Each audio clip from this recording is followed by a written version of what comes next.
దసరా శుభాకాంక్షలతో అందరికీ పాలపిట్ట దర్శనం చూపిస్తున్నాను మీకు. ఇక్కడ పొలాల్లో కరెంటు తీగల మీద పాలపిట్ట వాలింది. అసలు పాలపిట్ట ఎందుకు దర్శనం చేసుకోవాలి దసరా రోజు అంటే, ఇది పాలపిట్ట అనేది శుభపక్షిగా పరిగణిస్తారు. ఎటన్నా వెళ్తున్నప్పుడు ముందుగా పాలపిట్టను చూసి వెళ్తే శుభప్రదంగా ఉంటుందని పెద్దలు చెప్తున్నారు, పురాణాలు కూడా చెప్తున్నాయి.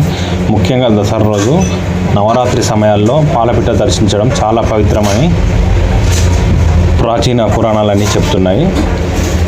పాలపిట్టను దర్శనం వలన శుభఫలాలు, ఐశ్వర్యం, విజయం కలుగుతుందని పురాణాలలో చరిత్ర చెప్తుంది. ముఖ్యంగా పాండవులు యుద్ధానికి వెళ్ళే సమయంలో పాలపిట్టను దర్శించుకోవడం వల్ల వాళ్ళకు విజయం కలుగుతుందనే నమ్మకం. వాళ్ళు ప్రతిసారి పాలపిట్టను దర్శించుకొని వీళ్ళు విజయంతో తిరిగి రావడం అందుకు ఒక ప్రతీకగా కనిపిస్తుంది. దసరా రోజున పర్టికులర్గా పాలపిట్టను చూసి పాలపిట్టకు పూజ చేసి దాన్ని తిరిగి పట్టుకున్న తర్వాత దాన్ని తిరిగి మళ్ళీ ఆకాశంలో వదిలిపెడతారట. ఇది శ్రీరాముడి దర్శనం చేసినంత పవిత్రమని పాత పురాణాలు మనకు చెబుతున్నాయి. ఇది వాస్తవం. ప్రకృతి పట్ల గౌరవం, పక్షులను కాపాడడం అనే సాంప్రదాయానికి కూడా ఇదొక సంకేతం.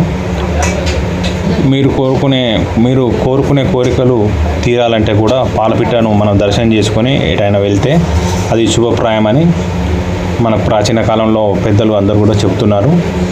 ఏదేమైనా దసరా రోజు తప్పనిసరిగా పిల్లలు, పెద్దలు అందరూ కూడా పాలపిట్టను దర్శించుకోవడం అందరికీ శుభం కలగడానికి ఇదొక సంకేతమని కొందరు పర్టికులర్గా దసరా వేడుకలు చేసే దగ్గర కూడా మనకు పాలపిట్టను తీసుకొని వచ్చి చూపించి అందరికీ దర్శనం అయిన తర్వాత ఆ పాలపిట్టను తిరిగి ఆకాశంలో